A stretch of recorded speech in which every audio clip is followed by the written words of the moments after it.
to that though, I had a couple of student queries that I wanted to deal with.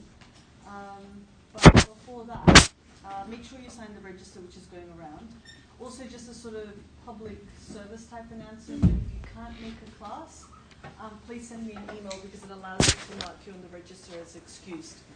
You don't have to send it beforehand, obviously, because if something happens, like the transport breaks down or whatever, you won't be able to, but then just do it afterwards. What that prevents is the office chasing you, and then potentially also the office chasing me. So it's just easier for everyone if I can just, tick you off the roll. Are there any questions about the course?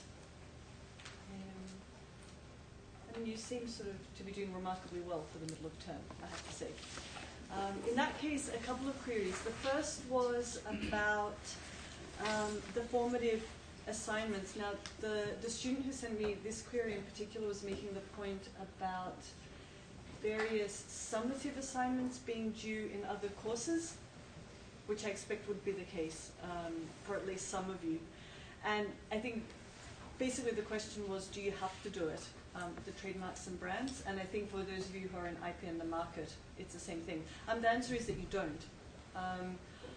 I'm not inclined to make anyone do it. It's optional. I think it's a good idea if you can do it, but certainly nothing is going to happen in terms of your grade because it's not summative. So obviously, I can understand that if you have a summative assignment that's due at the same time as the formative one, I do understand that notwithstanding it's not as exciting as my subject, that you should probably do that one. Having said that, if you can attempt it, even if it's late or afterwards, like it makes it difficult for me to promise that I can provide individual feedback, but if you attempt it, at the very least, you can look at the generalized feedback that everyone gets, which tends to be reasonably extensive, and we can have a chat about it, or you can sort of effectively mark it yourself and then talk to me about it afterwards. So, this is just to say that it's not all or nothing. Obviously, prioritize your summative assignments. If you can do this one, submit it on time. If you can't, try to do it anyway, even if it's a little bit later. Any questions? Anyone? No? Okay, so the second query I had, which is a substantive one, which is excellent because it allows me to go back to what we did in the absolute grounds for refusal. Now I'm going to sort of paraphrase what was a very nice detailed query, and this was about the London taxi case that we looked at in the last seminar. And the point that's raised there, in sort of very broad terms, is about the way the court addresses the absolute ground for refusal on the basis of distinctiveness, and the way that it in fact doesn't really address the shape exclusion. And the point that was made in the query is that it's pretty clear why you have the distinctiveness ground, right? Because the primary function of the trademark is to function as a badge of origin. And that it's not necessarily clear how this is dealt with under the shape exclusion. Now, I would argue that actually both of them recognize the primacy of the badge of origin function, in the sense that they both require a separation of the badge from the thing. However, what this definitely does show, and some of you may have also found this in this and the other cases, is that actually there's a problem with the EU TMR, potentially, in how the specific issue is to be resolved, where you have an object that may implicate two grounds of refusal, in this case both distinctiveness and the shape exclusion. Now, I will just say immediately that, as you will have seen in the London taxi case, the court said, oh, actually, we don't really think this is clear. This requires a preliminary reference to the CJU, which is another way of saying excellent question. I can't actually now recall who the student was. It's a kind of question that the CJU has to go ahead and answer. So, this is a good thing to have pointed out, and in many respects, in terms of the work that you're going to do, these are exactly the kinds of inconsistencies that you want to look out for. So, here is Article 7, the absolute grounds for refusal.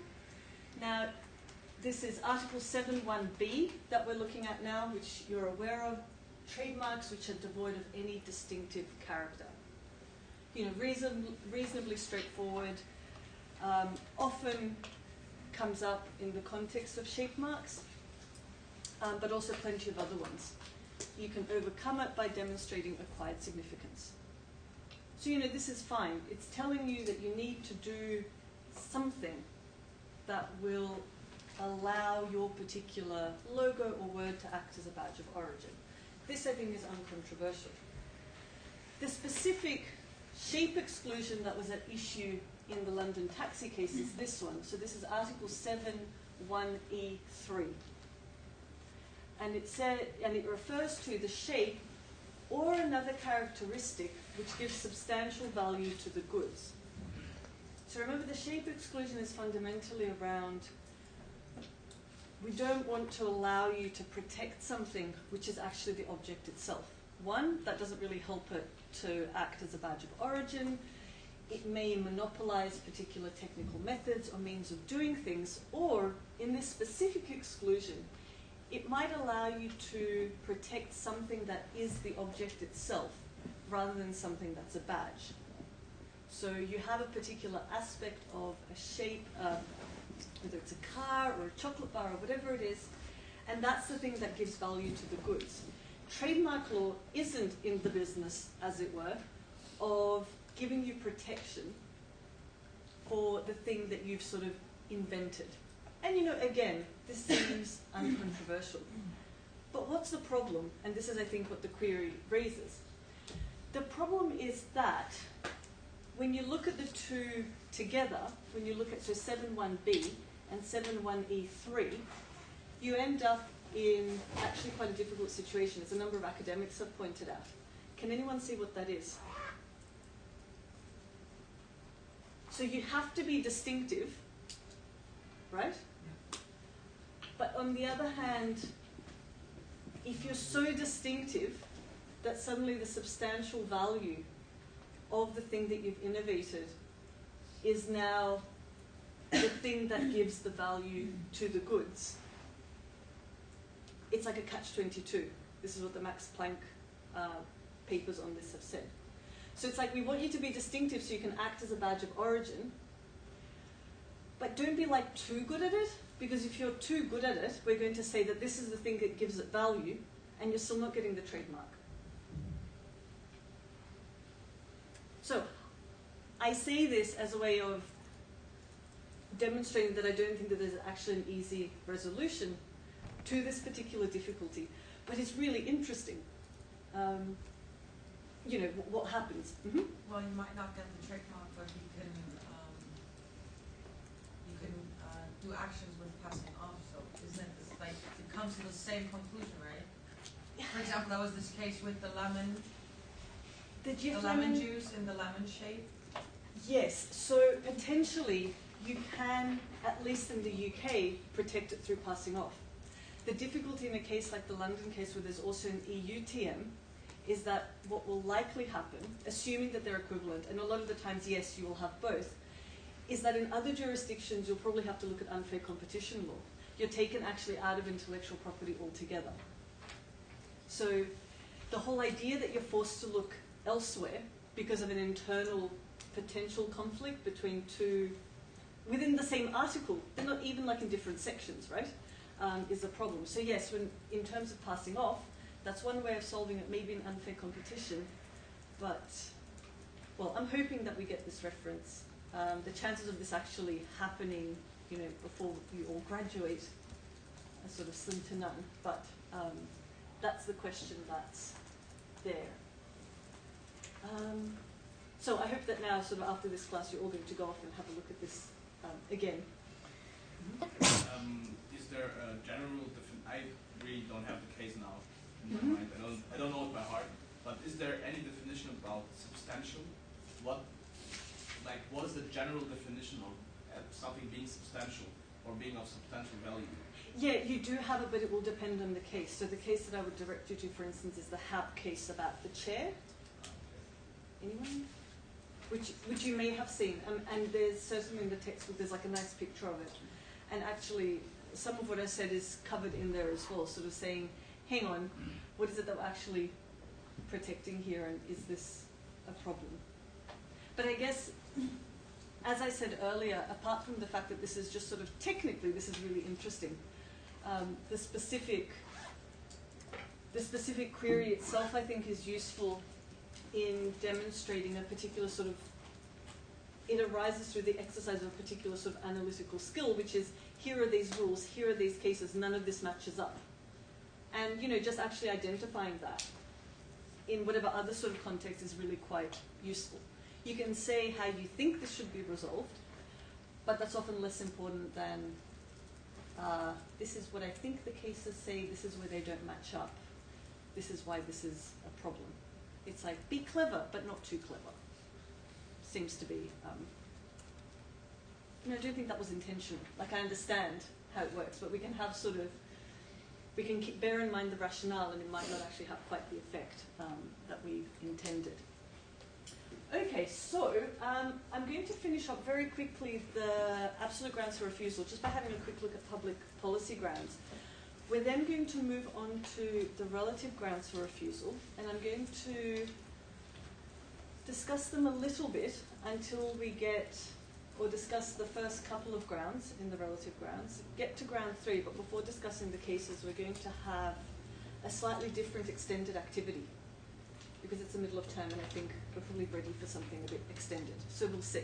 But first we have to get through some of the core material. Okay, so you'll remember that the absolute grounds are grounds for opposing the registration of a trademark against the list, right? It's, anyone can oppose it at this point. And the thing that I finished on in the last class was this question of public policy, and this again was in response to a query around, there's not actually very much on this, and how would you even go about challenging something on public policy grounds? Sometimes people won't agree, say, on what is moral or immoral, or indeed sort of questions of acceptable morality might change and shift. So as I think I mentioned, there is a form that you can fill out. I think when you look at the invalidity form, it's quite interesting that you have to search for quite a while through the form to get to the bit that's sort of other, that will allow you to make some kind of complaint on public policy grounds. I'm not sure, I've not checked, but I suspect that this isn't a particularly popular category. But for our purposes, in terms of the context of this class as a whole, it's actually hugely significant that you would have a public policy grounds, because those grounds speak directly to this question of social and cultural context of trademarks and brands. It's where you see revealed sort of directly, not sort of indirectly, badge of origin protects consumer welfare, therefore trademark grounds for refusal are good for the public interest. It's saying directly that trademark law is in effect linked to the public interest, and therefore has to reflect, or will reflect sort of society and culture. So just for an example of this ground, we have a case here relating to two sweets companies. And this was an application to invalidate a registration on the basis that it was using a religious word, which I'm afraid to say I don't know how it's pronounced, but it relates to a Hindu religious ritual with the world. Is it puja? Yeah, I was going to ask if someone knows. Ah, wonderful, puja, because I wasn't sure whether it was a hard or a soft J. So puja meaning prayer. Again, if this is incorrect, this is what the judgment says. Okay, good, because that's what the judgment says it means. And they're saying, well, actually, is it appropriate to use this in relation to, in this case, sort of sweets and savories? And actually, interestingly, again, in this case, the point was made that the use of the word would not cause serious offense to people of normal sensitivity. And what's interesting in particular is that the judge doesn't look at just sort of people generally, because there would be people who, like me, would not know necessarily, right? That this is that this is the case. And therefore, it wouldn't be sure. So that what the court does is make specific reference to, actually, the question is, well, would this be offensive to people who were themselves observant Hindus? And if it wouldn't, then that's not a grounds for refusal. Again, not knowing sort of specifically, whether this would be the case or not, what I think is relevant to us is the way the court looked at it. That not only identifying sort of people generally, but saying actually it also matters that it's not going to cause offense to the particular people that it affects.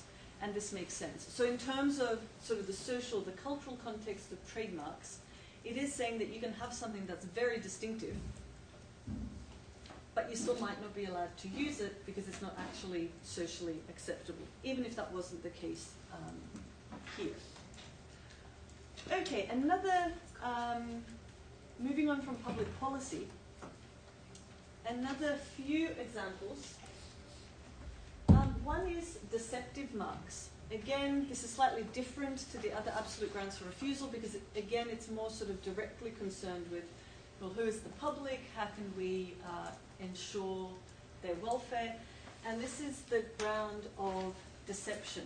In other words, you won't be allowed to have a trademark registered that will deceive the public about the nature, quality, or geographical origin of the goods.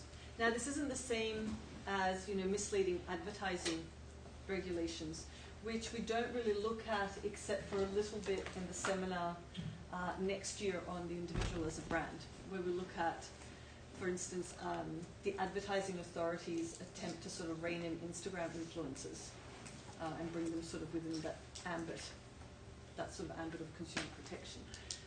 But even here, we have this sort of backstop, if you like, of you can register anything that's distinctive, but not if it's going to deceive the public.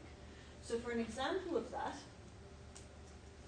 does anyone know what this is? Do we have any Italian students maybe in the class? It's a gel. It's a what? Gel. G-E-L. GL. No, but what kind of cheese? Gorgonzola. But it's written there. Also, I think everyone who eats Italian food does know that. Would you know that it was Gorgonzola if it wasn't Yes. written up there? Oh, interesting. Would you know, would you think that it was Gorgonzola if it came packaged with the word Cambozola on it?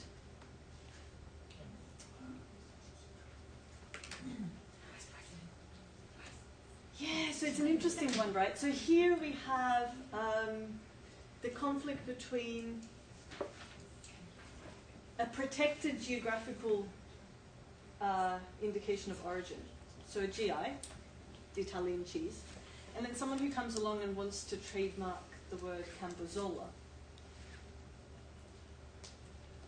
Cheese producers get upset because they think that this would be likely to deceive the public. Now, maybe we don't care about cheese. This is fine. We're in Scotland, so perhaps the better example would be, would you care if someone started calling things Scotch whisky that weren't actually made in Scotland? So that would be the other example. And then sort of put the Scotch Whisky Association in the place of the Consorzio for Gorgonzola.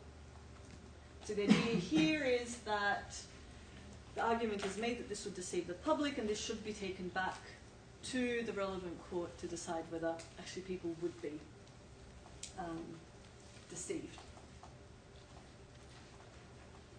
So in terms of sort of going back to this question of functions, what this would be doing, or the argument that was made in relation to Cambozola, is that the mark itself would deceive the public about both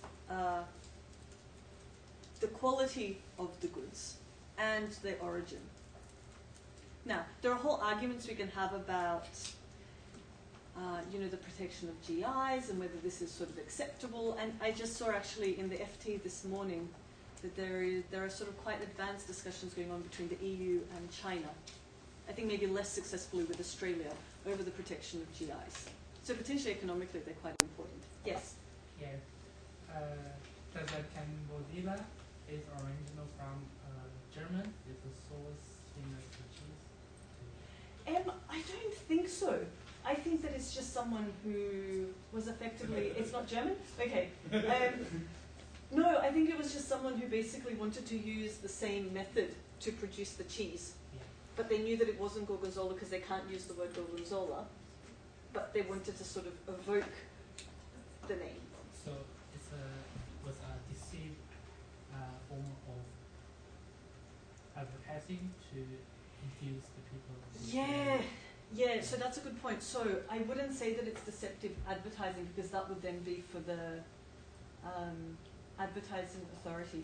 Actually, see, all of this makes me think that maybe we should just have a seminar on advertising next term. I don't know, you'd need to knock one of the other ones off, like intermediary liability or something. But if there's one that you particularly dislike next seminar, we could just do a seminar on advertising instead, about regulations. In this case, no, it's not the fact that they're advertising, it's just looking at it as a badge. Yeah, right. But yeah, so advertising broadly considers in they're communicating to the consumer that this is something that it isn't. On the other hand, none of you seem like you would be confused. But maybe you're not like our average consumer. This is possible. Okay, so that's deception.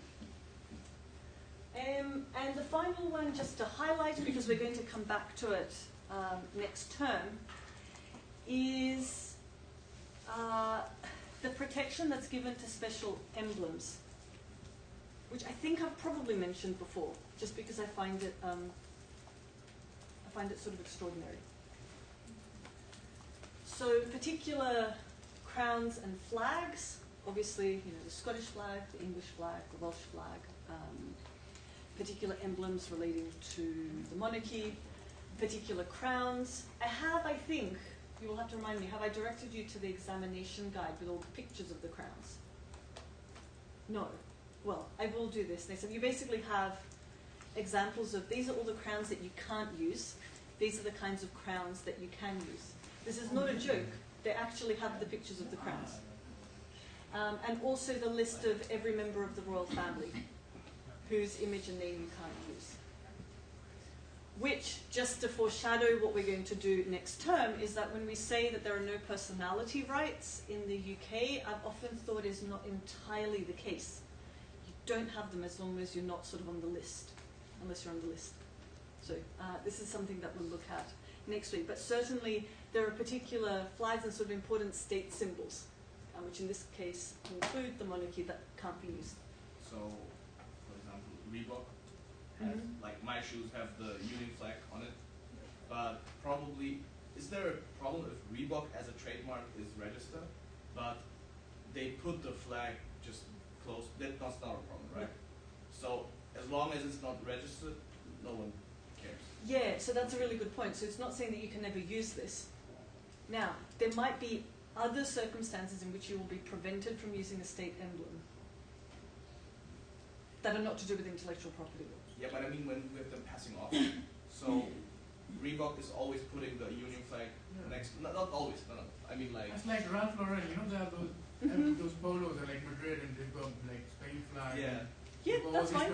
This is fine. flags They're on not them. trying to register it, because of course, if they did, it would mean that no one else could use the Spanish flag or the UK flag Yeah. in some other way. So yeah, that's an important distinction.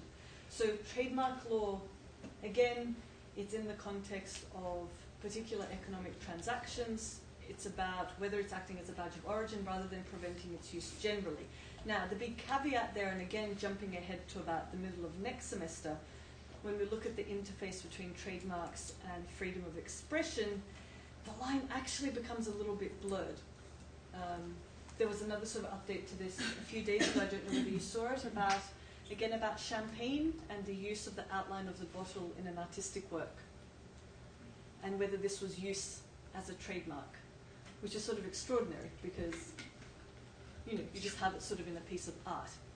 So there are ways in which trademarks may prevent people from using particular symbols, but strictly speaking, that shouldn't be the case. Again, not preventing people from using them, simply preventing you from excluding everybody else, you know, potentially forever. Okay, I was going to talk about the Lind Easter Bunny, but rather than having sort of the group discussion on this, I'd like to get on with the relative grounds. What I would like you to note, though, that I think would be useful is just to, I mean, you've read this probably, you've come across it. It wasn't on the reading list, but has anyone come across this particular litigious chocolate maker? What was that? Oh, wonderful. Excellent. Okay, so for those of you who are in contemporary issues, can you explain to everyone who's not in contemporary issues what the problem here is? I think this is a good way of doing it. Excellent. Anyone? Mm-hmm. Yeah, see, I think just like pointing at a fellow student, I think is not something I can take into account. So remember, so this is a case that that has all kinds of things in it. Can you register a shape? Is this distinctive? Is it deceptive? Are you acting in bad faith by attempting to register something in order to get sort of a competitive advantage? So it basically has a whole bunch of things. Now, since our contemporary issues friends have become shy, I think perhaps perhaps the main thing to raise in respect of a case like this is again to link it back to the themes in trademarks and brands, which is around the social and the cultural impact of branding. And one of the things amongst the many issues that comes up in the Lind case and their attempt to sort of register this as a trademark is that the court sort of turns around and goes, but this isn't that unusual. Like, of course you would sell gold foil bunnies, or you would sell a bear, or another kind of bunny with the red ribbon. This is something that when you look at particular religious traditions, in this case Easter, is pretty common. So the idea that you would be allowed to monopolize it both doesn't make sense because it doesn't meet sort of the specific grounds, but also in its sort of broader context, it's saying, actually, no, you don't get to monopolize a bit of, you know, this particular holiday. This is sort of broadly speaking, but that's why it's there. And so for those of you who are interested, you know, for everyone else, I think it's a good one to look at just in terms of, you know, just the number of issues that it packs in, sort of effectively as revision. Okay.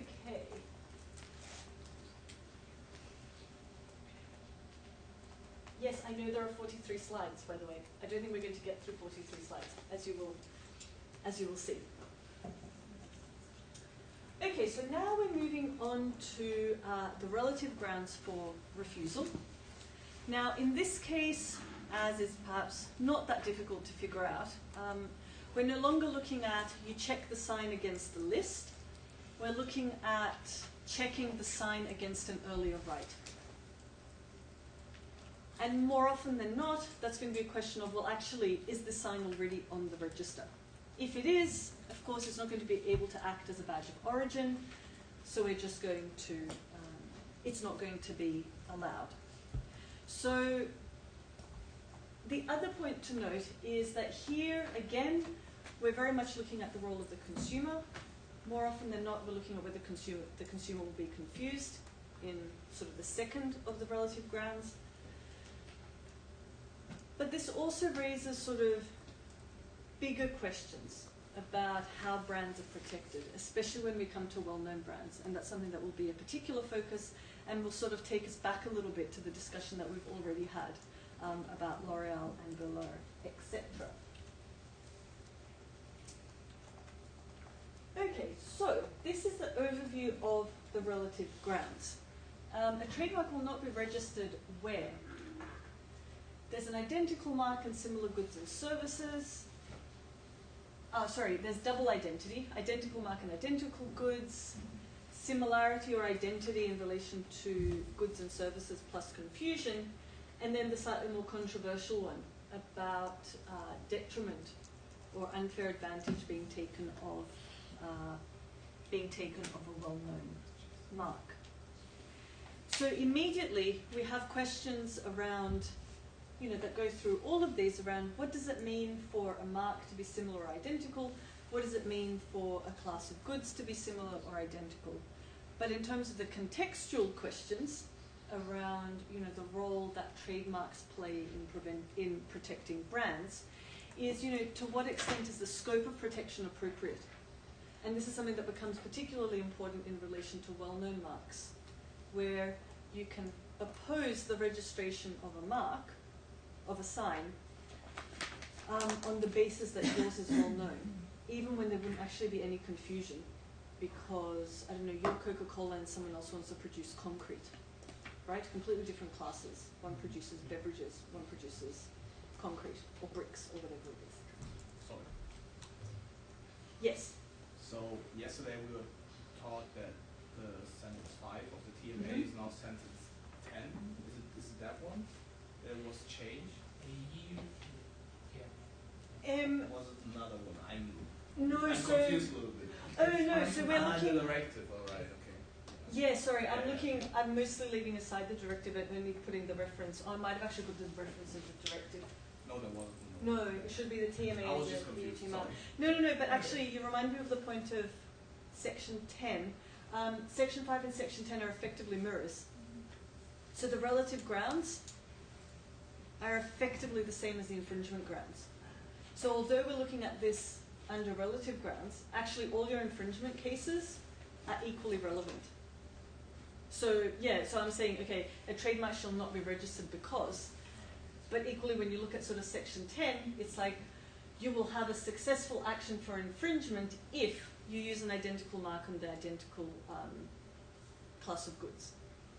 So it's a sort of handy double, which is why actually in the textbook and often in the textbooks they tend to be dealt with together. This is it in sort of the sort of thing that I favour, which is again, which we've seen before about squishing everything into one. We've looked at your sort of basic, do you have a sign that you can represent in the register? We've looked at absolute grounds, and now we're looking at relative grounds.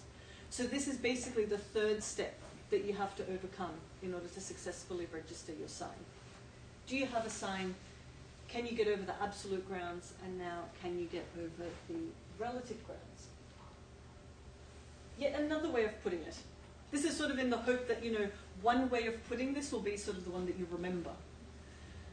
And the way I've identified it here is basically there are 3 grounds for invalidity. The first, again, double identity. The second, similarity or identity plus confusion. And the third, marks with a reputation. So similar or identical, where it's not that it would cause confusion, but it would take unfair advantages of the distinctiveness of the well-known mark. So you can probably see immediately why that particular one will cause difficulty. Okay, so ground 1. Again, this is very straightforward. You can't register the same sign as somebody else. Why? Because then how would someone know that they're buying the actual Cadbury's chocolate as opposed to your chocolate, which you've also called Cadbury's? That, I mean, at least in principle, that's quite straightforward. Here is an example. Well, this is an example of a case that had to deal with the question of, well, what does it actually mean? Like, you'd think it's quite straightforward, but what does it actually mean for a sign to be identical to a trademark that already exists?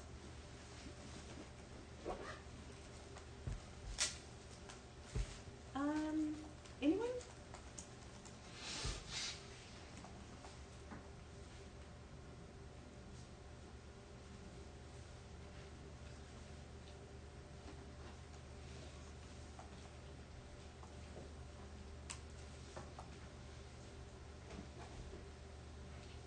I mean, look at just the text, for instance. Looking at just these as a word mark, for instance. Are they the same? Yeah, they're not, are they? So this is interesting, right? Because clearly we have the word Arthur occurring twice. But you couldn't really say that they've reproduced it without any addition or embellishment or otherwise. So, now of course, even if this isn't identical, this doesn't actually really matter, because one of the good thing about the grounds is that you can start at ground 1, and if you don't succeed there, you're just like, but in the alternative, it's similar and it's in the same class, and so of course, for whatever reason, people will be confused. So it's never quite over. If you're lucky enough to be a famous brand, you can also say, and also, or in the alternative, even if no one is confused, we are so well known that this is detrimental to us. So you can always sort of start at the top and then sort of cycle your way through the different grounds.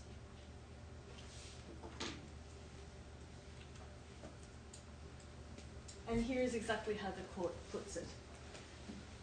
There is identity between the sign and the trademark where the former reproduces without any modification or addition all the elements of the latter. However, and this is I think quite useful, and that is that it needs to be assessed globally. So this concept of global assessment I think is quite an important one that sort of recurs about looking at as a whole. Who is the average consumer who is looking at this? You know, do they think it's identical? Would they be confused? The same kind of question comes through it. And the average consumer is the one who's reasonably well informed, reasonably observant, and circumspect. Are these marks identical? Just a question. Mm-hmm. When it says globally, does it mean over the globe, the world, or just in whole? Oh, sorry, in the whole. Okay. Thank you for that clarification. Yes, no, as a whole. Like looking at this word or phrase as a whole and this word or phrase as a whole. Yeah, that's a very good question. So, as the average consumer looking at read and then looking at read business information, assessing each of those, would the consumer think that they are the same? I mean, you were the consumer, right? Yes. I think the people say insignificant difference between the sign and the trademark may go unnoticed by the average consumer. Yeah, so if there is a very insignificant addition, it's entirely possible that your average consumer isn't sort of an expert who's going to like zero in the thing that's different. So it's possible that you wouldn't notice. On the other hand, in a case such as this, you couldn't say that this was an insignificant addition. I mean, just visually, right? Suddenly you have, you've added the words business information, and to your average consumer, they would probably notice. Yes? I'm just wondering if we can apply this likelihood of confusion to names. Because, for example, read is, for me, is just a basic name or author. Yes. But let's say it would be Lady Gaga, and then again Lady Gaga, because that's a made-up name. So you can't, I mean, let's say my name is Celine, and someone else comes and is famous as well, and his name's, or her name is Celine as well. So Okay, can so I blame him for the fact that it's his name, because that's his name? Well, so there might be own name defenses there, an own name defense of trademark infringement. Let's leave that. Lady Gaga, a real example, takes to court a manufacturer or a creator of a video game. We'll look at it next term. And I think the character might be something like Lady Goo Goo or something like that. So there is an issue. But on this sort of broader point, the answer in short is that no, we don't look at confusion at all in double identity. It's not at all about confusion. But later on, then yes. And later on, actually, say with your name, well, depending on, say, if you were in the music business, you're likely to have difficulty with the singer of the same name. If you're in fashion, you would likely have difficulty with the fashion brand, unless you could say make out a defense that says, I am personally using my own name, which wouldn't work if you're a company since the trademark changes came in, but would work for you as your name.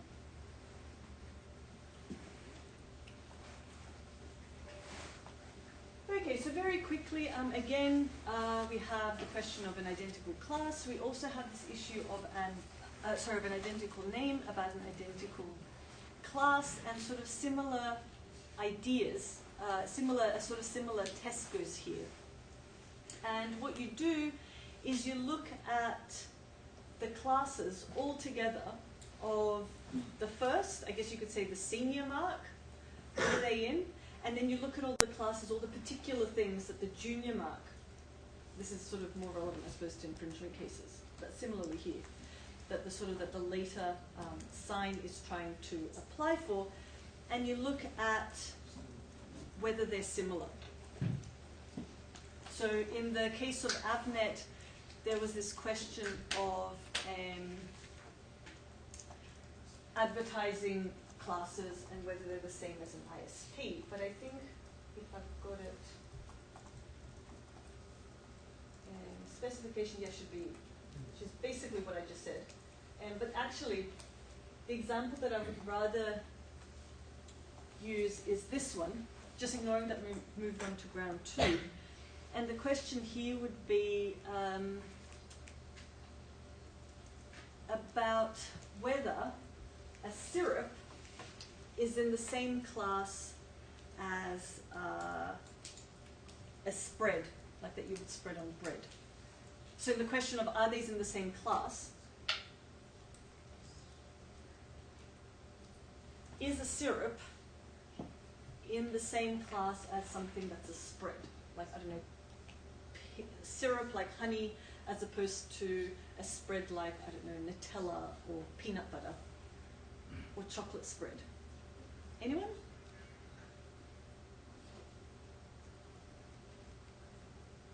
Think about where you would find this walking around in your head in the supermarket. Yes? Yeah, I think you find it all in the same place, in the same area, honey and other spreads, don't you?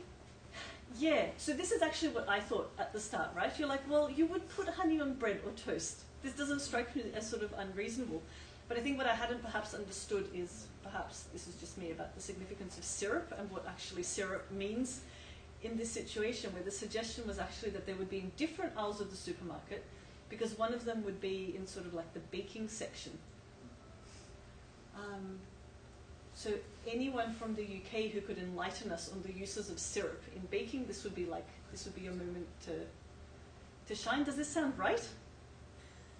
You could, but I feel like you use it more often rather than it was a spread. Yeah, so so I think like the instinct, so maybe I had the same sort of instinct, which is, actually these don't seem to be that different. So, just hold that thought, everyone. This brings us then to ground 2, where suddenly we have this whole question of confusion. So in other words, there is this problem about the use of the same or similar mark in the same or similar classes of goods, where those two factors are likely to cause confusion for the consumer.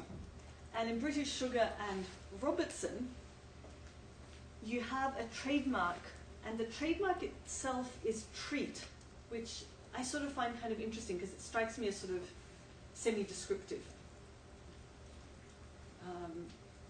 So as in T-R-E-A-T, so treat. And here, again,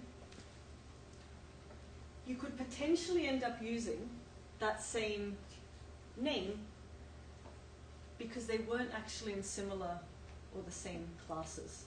Now, none of us seem particularly convinced by this, and this is fine, because of course when you look at other cases, when you look at one of the examples, and now the name of the case escapes me, but was to do with the sign Balmoral in relation to it being a sign for whiskey and for wine.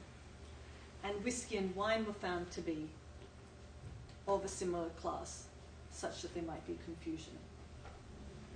I mean, would you think of whiskey and wine as a similar class? Maybe, I guess. They're both alcoholic beverages. Perhaps if we think about it in relation to the aisles of the supermarket, you probably find them in the same aisle, even if perhaps one would be sort of at one end and the other one would be at the other end. But in that case, certainly, they were similar goods. So, of course, within ground 2, once you figured out that you have similar or identical signs, similar identical classes, you still have to demonstrate that there is going to be some kind of confusion. And that's why the assessment that you're making, this goes back to this kind of global appreciation or global assessment, is going to be quite important, because you're looking at questions like, what are the visual, oral, and conceptual similarities between the marks? To what extent is the earlier mark distinctive or has acquired distinctiveness in the earlier class? So again, this is going to be highly fact-specific to the particular thing that you're looking at.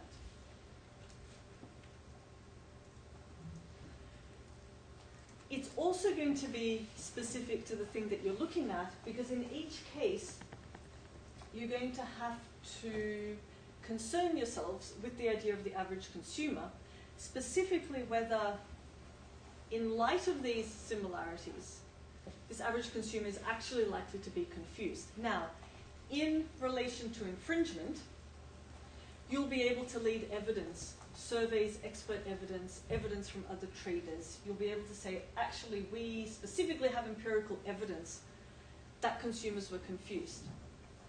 At the relative ground stage, when you're simply trying to register your sign, you simply say, well, there's a likelihood that people are going to be confused. So, here is a quick question. These are marks for clothing. Are they similar? Is there a likelihood of association? Actually, I think that should probably say confusion. Likelihood of association refers to, you know, what's happening between the marks. Anyone?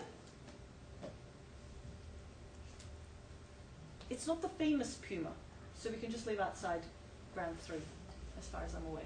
I think it looks similar. It's two big hunting cats Mhm. running to the right in the same pose. And one is just, it could be the shadow of the other one. Yeah.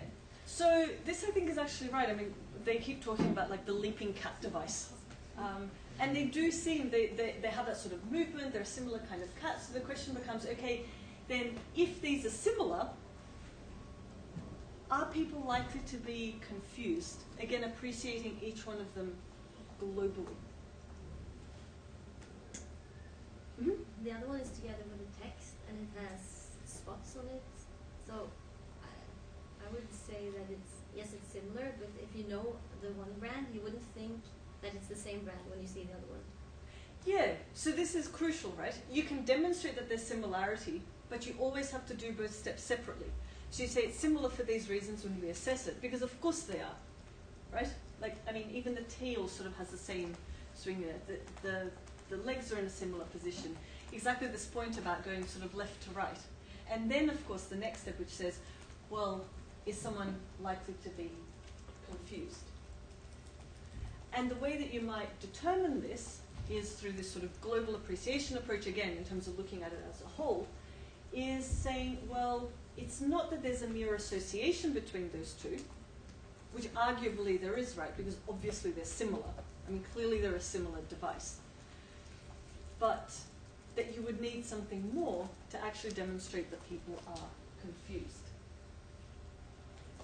Okay, I am going to leave it here so we can have a 5-minute break and then come back, and then we're going to make use of all the German students' German language skills for the next one. Right, so this is a case here, we're still on round 2, remember? And the question is around, you know, when are consumers likely to be confused? And the interesting thing, I think, about a case such as this, strangely enough, I was really reminded of this case. I was going through Frankfurt Airport a week or so ago, and there was this shoe shop, and I thought, oh, it's a famous case. And I was thinking, sort of me as the average consumer going through this airport, I'm thinking, well, obviously that says Lloyd, right?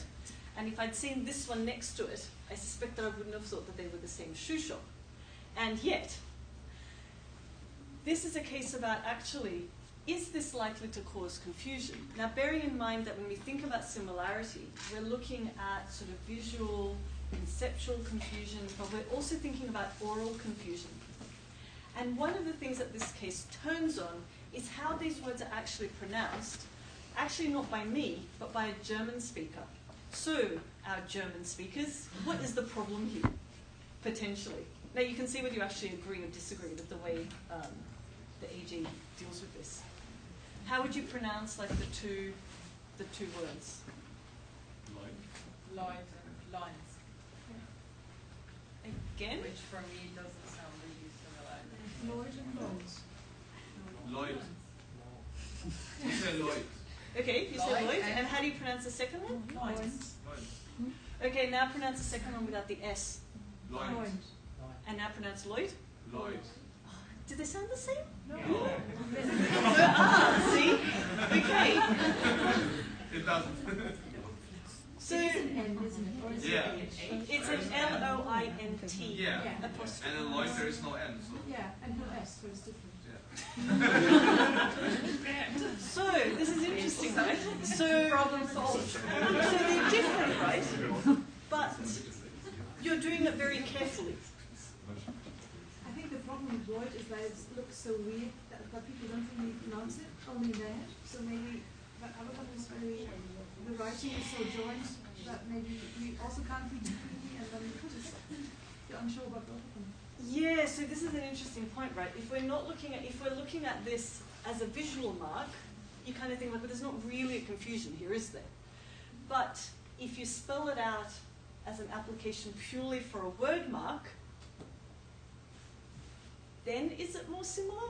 I mean, the consensus seems to be that it isn't, which is interesting because this is what the court has to say about it.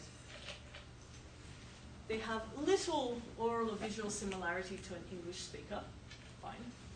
But that may not be the case for a German speaker, given that the letter T and a final D are pronounced similarly in German. Is this true? Because I think you're suggesting yes or no? No?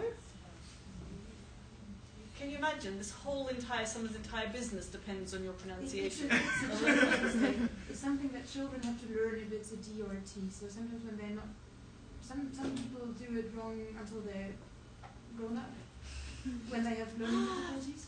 But usually you learn to distinguish in rate after 2 or 3 years of school. Okay, so this is interesting. So it's something. Okay, The so D is softer. on this point, what's The that? D is softer, and the T is like hard to pronounce. Yeah. I'd Lloyd. say Lines. Lloyd and Lloyds.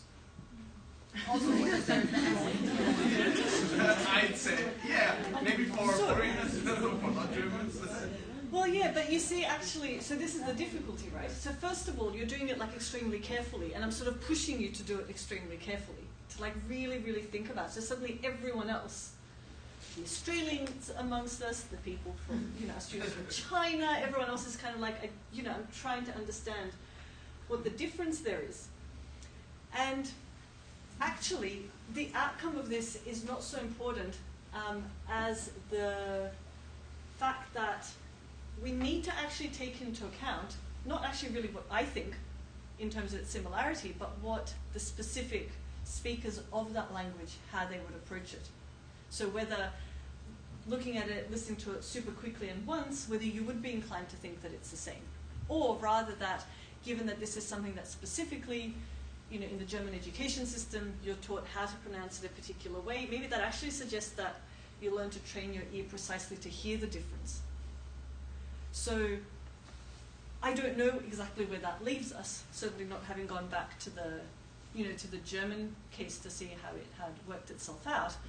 But the idea is that the likelihood of confusion here is likely to depend on who the consumer is,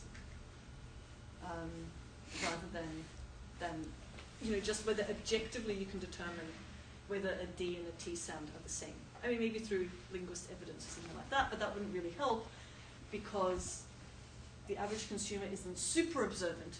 They're looking at it sort of on the whole. Yes? I have a question. Do you maybe know if Nutella sued a Turkish company for having exactly same chocolate, like the same as Nutella, but it's called Sarella? Yeah, does Which is Nutella, like- does Ferrero, is it whoever owns it? Do they have a trademark in Turkey? If they don't, that's just too bad. Like even before we get to the question of whether these are similar. And then there might be a question, okay, so looking at this, say we transpose it into the EU, is the suffix "ella", is that the distinctive element of Nutella such that you would argue that it's similar, such that people would likely be confused, thinking that actually now Nutella has this, like a diffusion range of hazelnut chocolate spreads. Could they take the nuts as distinctiveness? Yeah, except it's composite, so you wouldn't need to take it out. You wouldn't be able to just say, oh, you're using the word nut, therefore it's descriptive, therefore it's... No, because it's one word. No, I mean the ingredient, not the word. Let's say the ingredient. Oh, whether they could use it? Yes, unless they've patented the spread. And even if they had, No, they'd be because making fun it fact, from the nuts are coming from Turkey, so from Ferrero. You know what I mean? I mean, that wouldn't still be a problem for trademark. It might be a problem if they're saying something about the origin of the nuts that's misleading Okay. in the context of advertising. But generally for trademark law, they wouldn't be that concerned with it.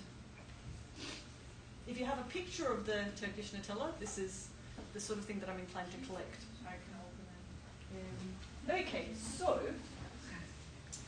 this brings us to ground 3, which is a ground that I'm not going to look at in detail now because, in part, because we have an activity, but also because this is something that we've been looking at already in the context of rationales for protection. So this is why we've looked at L'Oreal and Beleur. So this is the third ground, which is you won't be able to register a mark where there's an earlier trademark with a reputation, in this case in the UK, and you would be using the mark without due cause. So in other words, you don't have a good reason.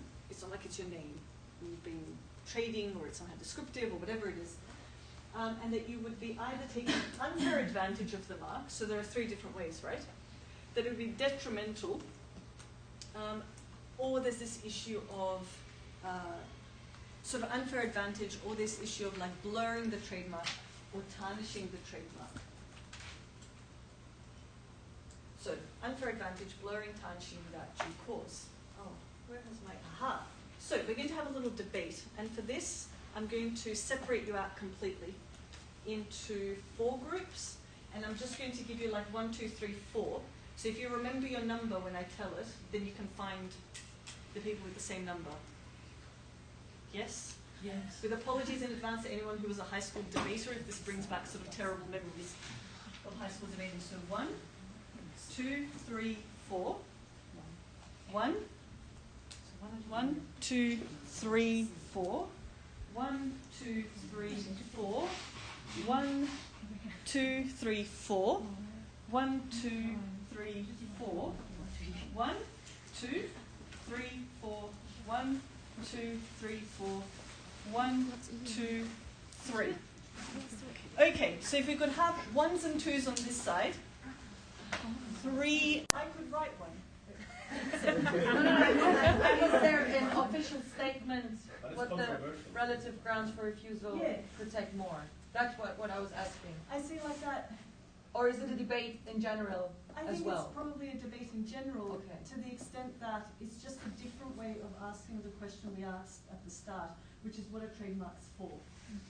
And the way we answer the question, what are trademarks for, here is by assessing the relative grounds for refusal through this lens. So in that sense, there's a correct way of approaching in the sense of answering it, which I think is the way your group has, and this group as well, by looking at the debates, but not, I think, ultimately, because it will depend on what it is that you value. And that's just something to be aware of. Is there a prevailing opinion? So is some of those opinions prevailing, like dominant? It again will depend on where you start. Okay. If you start with Jessica Littman, right, and you say this is about brands and about co-creation, you're going to be potentially more negative about the operation of dilution provisions. If you're looking purely as more sort of like a competition lawyer, and you're looking at sort of technically how this framework works, you might be like, okay, this makes sense in terms of fostering fair competition between different market players. So, yeah, the short answer is no, I'm not sure that there is. And this is fine because I suppose it's sort of more interesting. Okay, well done everyone. I think that what we will do is leave it there. The class slides are up. If you have questions and perhaps there's something that didn't come up in discussion, just send me an email and I can quickly answer up. But well done. This is a slightly different sort of activity to normal.